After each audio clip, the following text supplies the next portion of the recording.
Hello, neighbor. So I was up at the store today, and I finally went ahead and pulled the trigger on one of these Crosman F4 pellet rifles.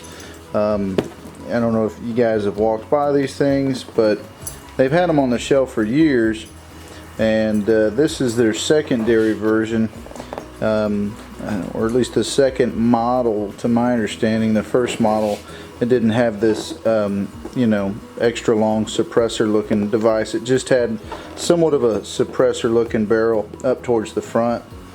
But this is the Crosman F4 Quiet Fire right there. Sound suppression technology. And considering this is only $83 retail price at the shelf, this really is a bundled deal.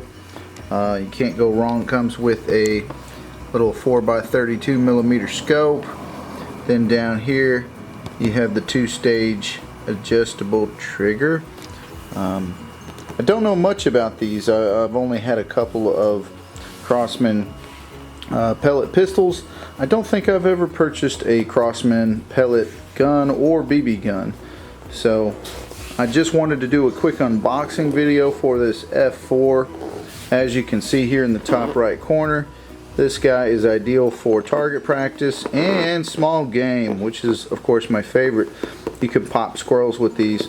My uncle actually does have the Crosman F4 first generation, the number one, that they, like I said, it's a little bit more, the stock is a little bit more basic. It doesn't have so many features. It's just a little bit more plain Jane. And his model does not have this huge looking, like, I mean really the whole barrel looks like it's got this quiet fire technology. So oh, and I forget, this does feature it's kind of hard to see it there, but you know, it does feature the Nitro Piston technology. So this isn't your traditional Springer pellet gun that utilizes, I guess, a big heavy duty spring that kind of can throw off, you know, it'll actually throw off your accuracy. They're not the greatest when it comes to precision.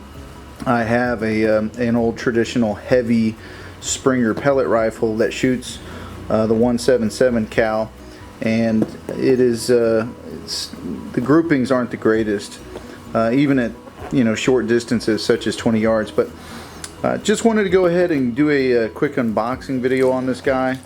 Like I said, we finally pulled the trigger on grabbing one. I've been walking by these Crosman F4s, mainly being sold up at Walmart for the last, I don't know, 3 years or so, maybe more, 3 or 4 years. I've seen them for years on the shelf, and I'm like, oh yeah, you know, that looks like it'd be a good little pellet gun. But I've already got a pretty extensive pellet rifle collection, which I need to do some more videos on. And you know, it's like, you know what, it would be fun to buy a little pellet rifle. I mean, and for $83 after taxes, you're talking $89.85 after taxes. All right, let's take a razor blade to the tape and cut this bad boy open. There's some tape down here. All right, so we're cut on our tape. Let's see if there's anything else holding it together. Oh, dun, dun, dun, dun. Everything's packaged up. So nobody had busted into this box. Let's go ahead and pull it out of the plastic.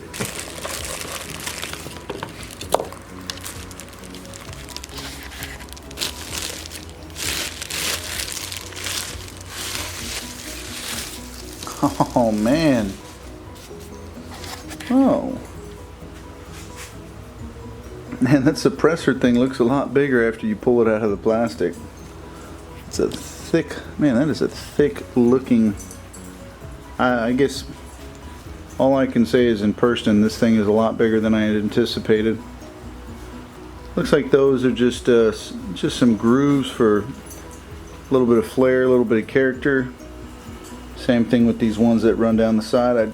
Doesn't look like they do much. I think they're just there for visual aesthetics. And boom, you can see it right there. This pellet rifle features a nitro piston. Alright. The stock, the weight kind of resembles a, I mean it really does resemble the weight of a real rifle. It's got a nice rubber recoil pad. It's actually got a little bit of cushion to it. It's not a hard plastic material. You got those groove ridges and grooves going on with the stock. Whether you're left-handed or right-handed, you got this kind of this pistol grip so you can wrap around. Got our trigger here. It looks like, so there's our safety. Trying to give you guys an up-close look at this guy so you can see how the plastic looks up close. Granted, this camera is not doing a great job of focusing. It's not the best at close, but I mean, really look at that transition. We got our barrel going on, and then it's just like, bloom! Look how big this. Oh, it seems a lot bigger in person. But let's take a look at our scope. And our scope is all wrapped up nice and carefully in this bubble wrap. Got a little rubber band holding it down. I'm going to yank that out in just a minute. Got our little pieces of, looks like maybe these are our scope rings. I want to say that's what these are. I can hear them. I want to say that's what they are. Yep, so we have our scope rings in here. And got our owner's manual. Breaks it down and gives us all the specifics. So we take our rubber band off and boom. There we have a nice little budget friendly CP center point. Okay. Center point generally has made a lot of different budget scopes over the years. And they always come out with some type of new logo, but I'm assuming that's what that is. CP, center point scopes. Got some covers here. Let me pop these off. Yep. Sure enough, right there. Center point 4x32. See if you can see through this thing. Yeah. So if you guys are wondering what the crosshairs look like, maybe that's giving you an idea. It looks like they're just some basic crosshairs with right at the bullseye at the center where they intersect. You can see that the crosshairs thin out a little bit, which is good because then that allows you to really pinpoint what you're really what you're aiming at, because sometimes crosshairs can be a little too thick. Especially where they intersect, and it doesn't really give you the greatest idea. They almost block the target sometimes. So it is nice to see that those crosshairs kind of thin out once they intersect, which allows you to really focus on your target and place an accurate shot. So I've had good luck with these center point scopes. They generally hold up. So should be all the basic anti-fog and nitrogen field, I'm sure, but hey, for the price of the rifle altogether, I think it's great to have a nice little scope tossed into the mix, and you got some scope covers as well, which is a plus. So we'll go ahead and take out our rings, and we will lay them on top and start lining up and tightening down our scope. I wanted to do a quick close-up whenever I was focusing on the rail here on top, this dovetail for where we're going to be mounting the scope. You can see that, I mean, something I don't really notice, even in some rifles that cost me $150, $200, there's almost like a file effect in the grooves. I don't think you can really see it that well, but just the way that they, you can feel it. I'm rubbing my thumb across it here, and it reminds me very much so of a nail file or some sandpaper. So I mean, that's good. You want that, of course, because then that allows you to have a nice a nice grip on your scope ring. So we got this little hole here on the back. This is kind of our scope lock, our mount lock. So every time this rifle is fired, our scope ring is going to be mounted right here, and we'll put our little locking bolt in that hole there, and it'll prevent the scope from backing off of the rails during the use of this guy. So just a note, it feels, and I mean, gosh, it's super soft metal. The quality, I have to say, I'm very impressed just from the look and the feel of this rail where we're going to mount the scope. So let's get it on there. So when you're mounting your scope ring, the first ring that you're going to want to mount is going to be this guy.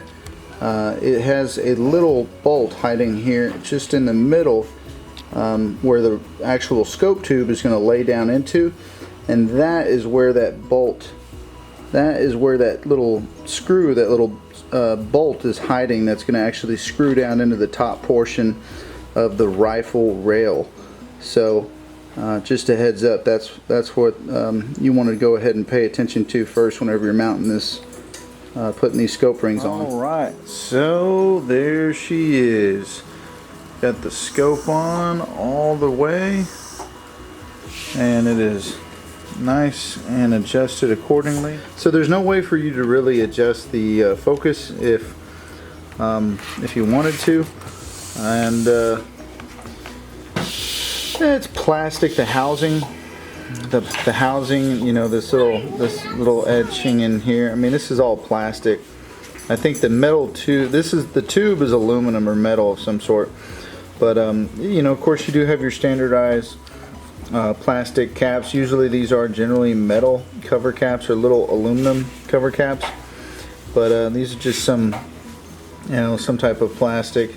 And then we have our basic adjustments for windage and elevation. So but I just thought I would bring a little bit of light and attention to the fact that, yeah, the scope really is probably only worth, in reality, maybe $20 and not so much, $15 to $20 and not so much in that $30 market range. But it looks like it works. Like I said, my uncle has this exact same pellet gun, and he loves it. He's never made any complaints. And his is actually the slightly older. His is actually the slightly older variation that doesn't offer this extensive suppressor looking setup. So I'm excited to see how this one does. But I mean, very overall appealing and good looking pellet gun, and for $83, I mean, this is a deal. It is a steal deal. Fun fact, the safety, so safety on is actually whenever this is pushed in. So safety on there, and then you just go ahead and push that forward, and you would pull the trigger. And of course, operating these pellet rifles, they are break barrel style, so you will go ahead and just crack the barrel here and load your 177 or 1.5 millimeter pellets into the barrel and close it accordingly. And of course, read the owner's manual. You know, there's a lot of great pictures in these things, and it really gives you a breakdown for how to get your windage and elevation dialed in case you need to make some adjustments to your scope. So if you're looking for a fun backyard shooter, or maybe you have a problem with some squirrels that are nesting in your attic, might I recommend this Crosman F4. Definitely something that I'm excited to put to use, and hopefully I'll do a couple more videos on us playing around with this guy. So hope you guys enjoyed the video. Feel free to like, comment, share, subscribe, and we will catch y'all next time. Bye bye. Bye bye.